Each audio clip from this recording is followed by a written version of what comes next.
It's 2 speeches, 4 to 6. Yeah, 5 to 7 on each one because I got cut one. Okay, let's do this. All right, you ready? Is everybody ready? No, I'm just kidding. Good evening, fellow Toastmasters. Toastmaster Dan and our guests. I chose this evening to talk about ride-alongs with the law enforcement, with police officers. So I have a question for the audience. Who here has gone on ride-alongs? Nobody? Oh my God, you don't know what you're missing. Ride-alongs is one of the most exciting things that you can do. It really is. There's 2 things that I wanted to do in life. One was, well, we did the military together, right? One was going in the military and actually being a pilot, which would be my other speech. And the other one was being a police officer.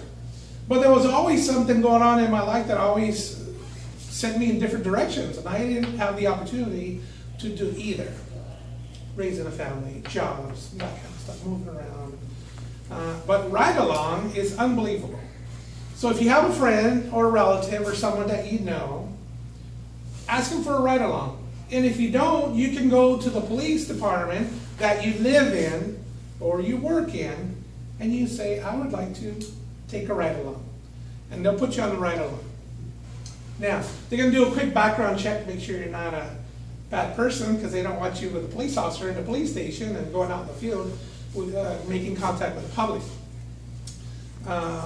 But once you get in there, you get in there. Now, I've done a couple of things. I've done several ride-alongs with several cities, and I've also done what's called Citizens Academy. That's where it's an 8-week course, and you go 1 week a month, 4 times a month, once a week, to learn about law enforcement. And they actually take you on ride-alongs, you do stuff with handcuffs, and you do scenarios. It's kind of cool. But Saturday night, I went on a ride-along with my friend. I called him, and I've been bugging him for a while. I want to go, I want to go. He finally said, come on Saturday night. So I'll tell you a little bit about the ride-along. First thing was, he asked his watch commander, do you mind if he sits in during the briefing? They said, yeah, no problem.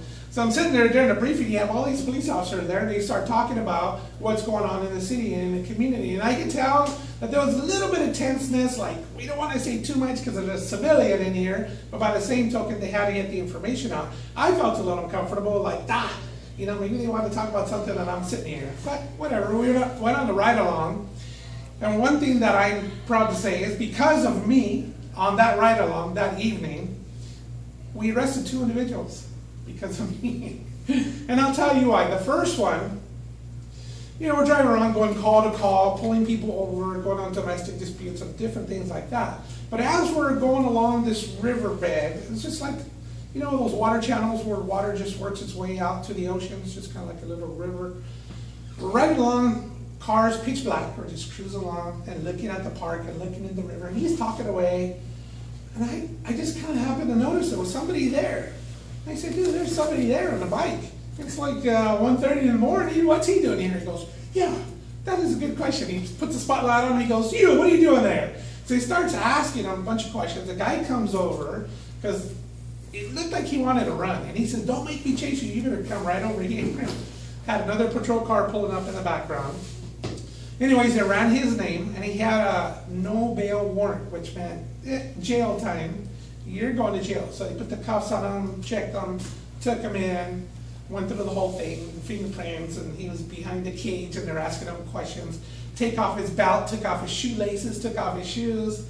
We went back out in the field, and it's already getting kind of late. It's about 3:30, 4 in the morning, and you would think everybody's asleep, but they're not. Usually the bad people are the people that are out there at night. So sure enough, we're coming along, we come around the corner, there's this freeway on-ramp, off-ramp, and his car just rolls past the red light, and the people coming off the freeway almost hit him because he was not really following traffic flow. He was just kind of rolling him through a red light. And when he rode through the red light, he actually stopped where you would think would be the turning lane to get on the freeway, but he was actually halfway between the turning lane and the oncoming traffic. And I said, did you see that? He goes, yeah, but you know, it's kind of late and stuff. And he's like, screw that. I said, if we don't go get him, I'm going to be mad at you. So we better go pull him over and see what's his problem. He goes, yeah, you're right.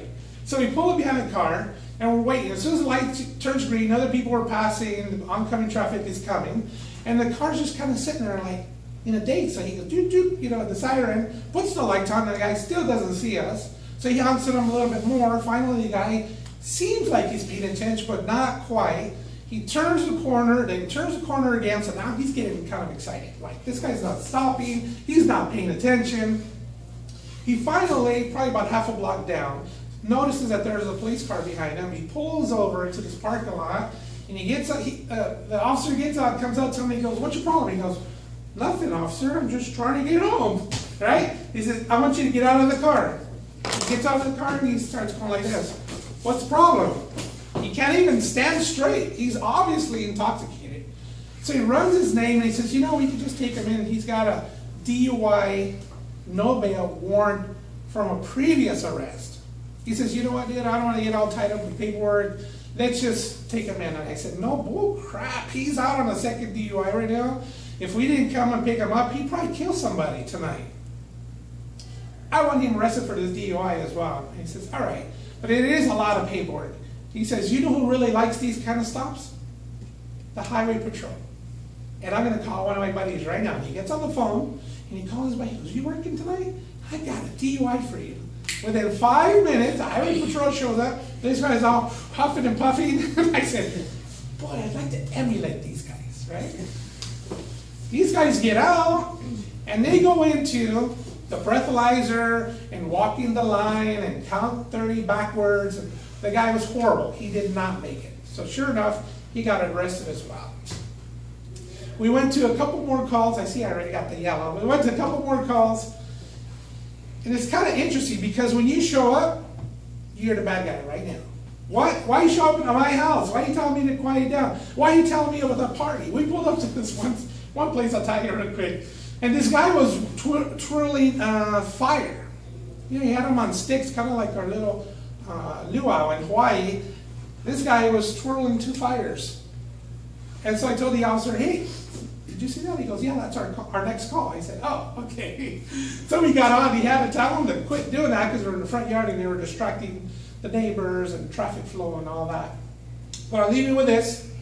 Do yourself a favor, all of you, and go on a ride along. It's a great experience. You have a blast. You'll learn something, and you'll appreciate what law enforcement is out there doing for us. I know most of the time we see them harassing us or stuff, but they are actually doing some good out there.